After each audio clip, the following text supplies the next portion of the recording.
Salut chers administrateurs SSA PSA, j'espère que vous allez tous très bien. Je vous présente une excellente façon de configurer notre logiciel SSA PSA pour qu'il soit disponible pour utilisation. En bref, il s'agira d'effectuer des importations et des exportations Excel en utilisant les données existantes. Regardons cela concrètement après le générique.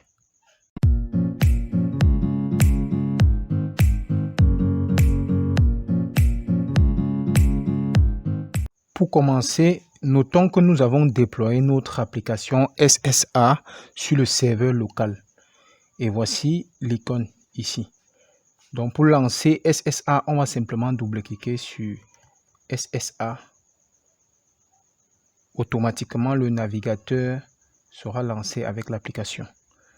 Donc voilà la page de connexion. Nous entrons le mot de passe du super administrateur comme ceci. Et on s'identifie. Voilà, rendu à la page d'accueil, nous avons les modules qui sont sur menu principal. On clique juste là et on voit tous les modules de l'application. Pour commencer la configuration, on va simplement vérifier ce qu'il y a déjà, ce que SSA nous offre déjà. Donc pour un établissement de l'enseignement général, nous avons déjà les classes qui sont déjà préenregistrées par niveau. Donc tout ce qu'on va simplement faire, c'est se demander OK. Niveau 6e, nous avons combien de 6e? On a 6e M1, 6e M2. On coche ou bien on décoche. Donc vous voyez, ce n'est que les deux 6e qui seront actifs à un moment donné. Les autres n'ont pas été activés. Donc pour désactiver, on vient juste sur ce crayon et on désactive comme ceci, on enregistre. Vous voyez, j'ai désactivé. Mais dans notre cas, on a deux 6e. Donc je vais activer comme ceci. Voilà, donc les 6e c'est OK. Les 5e c'est OK. On a juste une 5e. Bref, toutes les classes sont déjà bien configurées. Donc tu vois que si à un moment donné, on ouvre une autre 4e espagnol, il va seulement falloir venir activer. Donc, SSA a déjà préenregistré les classes, que ce soit l'enseignement technique, l'enseignement général ou bien l'école primaire et maternelle. Nous vous offrons déjà avec un ensemble d'informations préenregistrées pour éviter que l'établissement qui se procure l'application puisse encore enregistrer tout ceci. Et nous avons aussi les matières. Les matières ont déjà été configurées avec leur coefficient. Donc si je viens peut-être sur bulletin comme ceci, certes, il n'y a pas encore les élèves, mais vous allez vous rendre compte que pour le niveau espagnol, on a déjà préenregistré toutes les matières qui sont enseignées, qui sont censées être enseignées dans la classe ou bien dans le niveau, selon les recommandations du ministre. Donc voilà un peu ça. Et si je reviens même en 6e, vous allez vous rendre compte que ça va changer automatiquement en fonction du niveau. Vous voyez ici, il n'y a pas allemand ou espagnol parce que c'est la 6e. Donc voilà, la seule chose qu'il reste à faire, c'est de pouvoir enregistrer les élèves parce que nous n'avons pas encore les élèves. Et aussi, je peux appeler cela l'emploi de temps. L'emploi de temps va une fois préenregistrer le personnel, les classes et les matières. L'emploi de temps relie le personnel, les classes et les matières. Nous allons configurer cela facilement parce que si on devait le faire avec l'application SSA comme nous voyons le module emploi de temps, là, ça sera un peu complexe ici.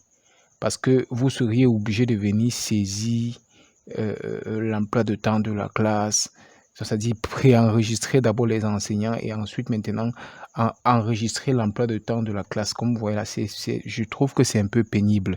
Nous avons facilité cela en mettant en place cette application. Donc vous allez venir cliquer ici. Regardez, quand je viens sur SSA Secondary School, vous voyez, on me dit que je clique pour pouvoir accéder à une autre application qui permet de gérer les statistiques et l'administration. Donc voilà cette application là. Donc ça va nous aider à terminer la configuration facilement. Donc, je me connecte comme ceci. Ici, vous allez vous rendre compte qu'il y a initialisation. Initialisation. Pour configurer SSA, il n'y a que deux choses qu'il faut. Il faut pouvoir enregistrer les emplois de temps. Nous, on va le faire très facilement avec cette approche et aussi importer les élèves. Donc, je viens dans emploi de temps. Je commence par emploi de temps. Vous allez vous rendre compte que ici, il n'y a pas encore les enseignants qui enseignent la matière. Je suis en 6e M1. Il n'y a pas encore les enseignants qui enseignent, par exemple, le travail manuel. Et vous voyez bien le coefficient qu'on avait déjà préconfiguré. Donc, ce que je dois faire, c'est les deux boutons aussi vont me servir à me raccourcir le travail, parce que ce que je vais faire, c'est exporter tout ce que j'ai déjà travaillé. Ce sera sur le format Excel. Je vais remplir seulement ce que j'ai à remplir et ensuite je vais venir importer ici. Donc, je viens export config all. Donc, vous voyez, ça a exporté un fichier Excel que je vais me dépêcher d'ouvrir. Donc, voilà ce fichier Excel. Voilà, donc voilà le fichier Excel de ce que j'ai déjà travaillé. Vous voyez.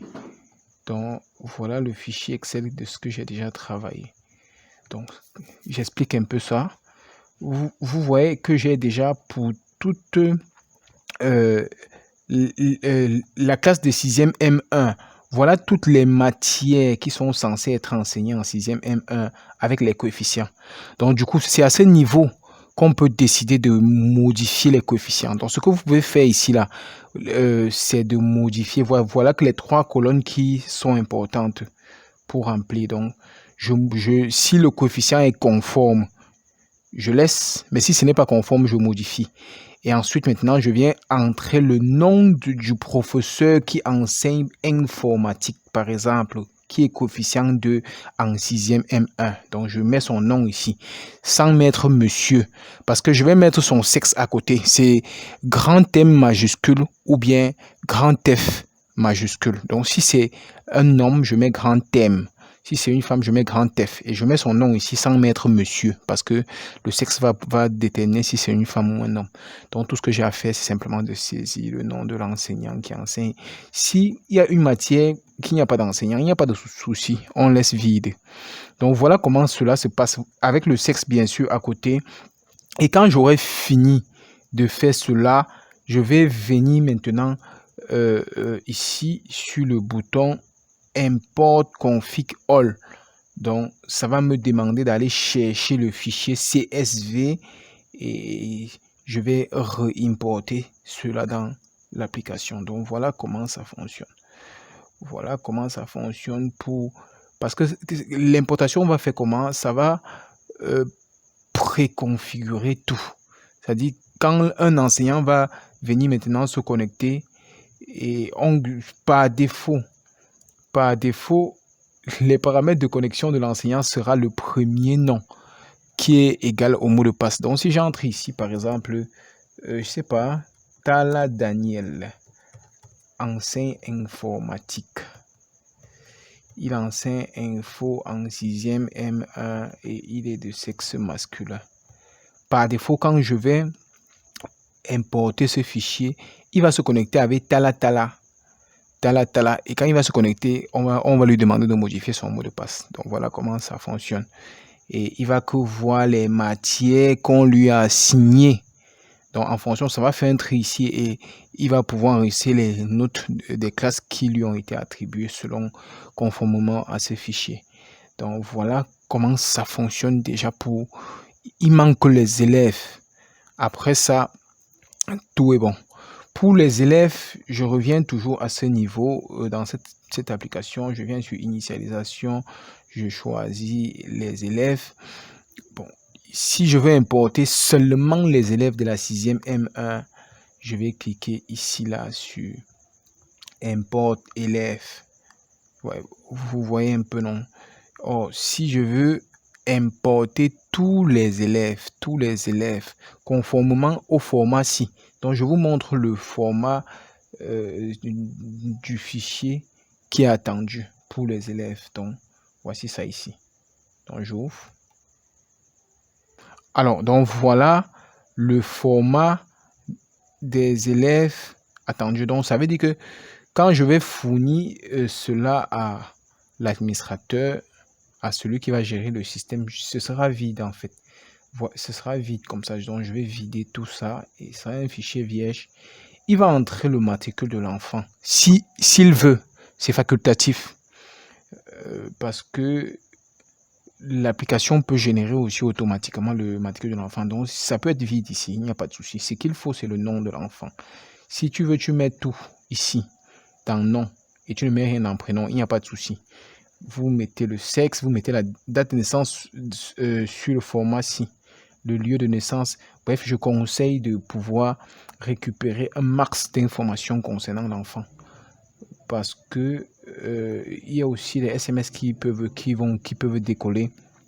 On peut envoyer les SMS massifs aux parents pour les informer sur la note, sur ceci. C'est très important pour la réputation de l'établissement. Donc, je conseille de pouvoir récupérer le nom du père, au moins on peut mettre tout le nom du père ici et on laisse le prénom, il n'y a pas de souci. Et il faut au moins un numéro de téléphone, le nom de la mère, un numéro de téléphone pour que on puisse suivre l'enfant, pour le suivi de l'enfant en envoyant à chaque fois les SMS sur le plan disciplinaire et pédagogique. Donc, vous allez enregistrer tous les élèves de la 6e M1. Vous précisez ici, à la dernière colonne, classe 6e M1. Vous continuez après 6e M1, 6e M2. Vous remplissez et vous précisez la classe ici à côté, comme vous voyez, conformément à ce fichier-ci. Donc, quand ce sera fait, on va pouvoir importer ça sur le bouton ici, importer tous les élèves. Voilà, vous voyez bien les colonnes, c'est 17 colonnes attendues. Si on veut bien vérifier, ici, là, c'est aussi 17 colonnes. Donc, voilà, ça attend un fichier qui est formaté exactement comme ceci. Voilà, donc on remplit et on vient, on importe ici, comme ceci. On va chercher et on importe. Donc, voilà. Et ensuite, il y a aussi, si on veut gérer les finances, voilà comment ça va fonctionner. On vient ici sur finances. C'est la même chose. On va toujours exporter config. Donc, j'exporte la configuration des finances. J'ouvre un peu et on voit. Voilà, pour les finances, c'est la même chose. Donc, la seule colonne qu'on doit remplir pour les finances, c'est ici le montant. Donc, on sait que c'est généralement formaté à inscription. Il y a souvent un autre frais là. Première tranche, deuxième tranche, c'est souvent fragmenté en 5 tranches. Et voilà, niveau 6e, la première tranche c'est combien? Vous mettez juste le montant. Si c'est 25 000, vous mettez 25 000 de cette façon-là. Il y a aussi les dates d'échéance, c'est très important. Parce qu'on envoie les SMS massifs aux parents pour leur signaler que c'est déjà le moment de verser les frais de la... Parce qu'il faut alerter le parent au moins 2 fois. C'est pour ça que on a mis les dates d'échéance ici. Donc, la seule chose qu'il faut remplir, c'est en réalité ça. C'est très important, les 3 colonnes-ci. Le montant et les 2 dates d'échéance. Il faut qu'avant telle date, on commence à alerter le parent et au plus tard telle date, s'il n'a pas honoré ses engagements, l'enfant doit peut-être sortir. Voilà pour la tranche 1. Vous allez continuer. Tranche 2, ouais, ça va reprendre. Pour la tranche 2, ça reprend encore 6e, 5e. Vous mettez le montant de la tranche 2, etc. Et s'il y a un frais, par exemple, comme peut-être les frais de séquence, si en 6e, il n'y a pas, on ne met rien. Après, quand c'est fini, on va téléverser.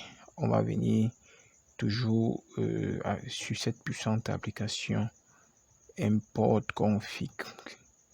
Voilà, donc les colonnes tendues, 12 colonnes attendues, et c'est bien conforme à ceci.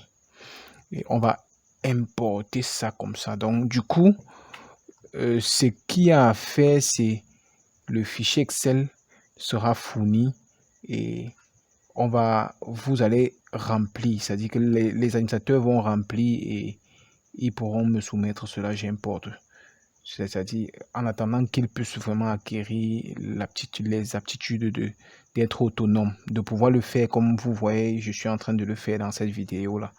Ensuite, vous pouvez me contacter directement en appuyant ici et m'écrire par WhatsApp. Derrière ce bouton, il y a mon numéro WhatsApp. Voilà un site web que je vous offre gratuitement. Alors, voilà le site web que si vous vous procurez la solution SSA, vous auriez gratuitement pour donner une image de marque à votre établissement scolaire. Donc, si vous avez SSA, vous avez déjà automatiquement un site web qui est greffé derrière, qui va, je sais pas, illuminer votre établissement, donner à votre établissement vraiment une image de marque. Donc, voilà le site web pour vos actualités, la vie scolaire, la présentation de vos professeurs, le personnel. Bref, ça permet de gérer tout un ensemble de choses. Bref, pour promouvoir votre établissement, pour vous vendre cher. Donc, voilà un peu ce que vous présentez votre établissement et vous pouvez envoyer le lien à qui veut l'avoir. Donc, ça, c'est le site web du lycée bilingue de Bicoque qui se sont procurés après avoir pris la solution SSA. Ensuite, maintenant, je vous offre un drive pour stocker vos documents. Donc ici, là, vous allez stocker vos documents, garder vos documents, partager à toute votre communauté éducative. Et ensuite, maintenant, une plateforme pour vous former. Donc ici, là, vous pouvez vous former. Le personnel peut se former sur le numérique. C'est l'informatique pour tous. Une plateforme permettant de vous former dans les différents domaines de l'informatique. Bref, dans les différents domaines de la vie scolaire. Voilà un peu tout le travail que nous avons abattu. Nous nous sommes arrimés aux recommandations du ministre. Maintenant, nous attendons juste les établissements scolaires pour nous contacter afin de se procurer la solution. Merci de votre aimable attention. À la prochaine.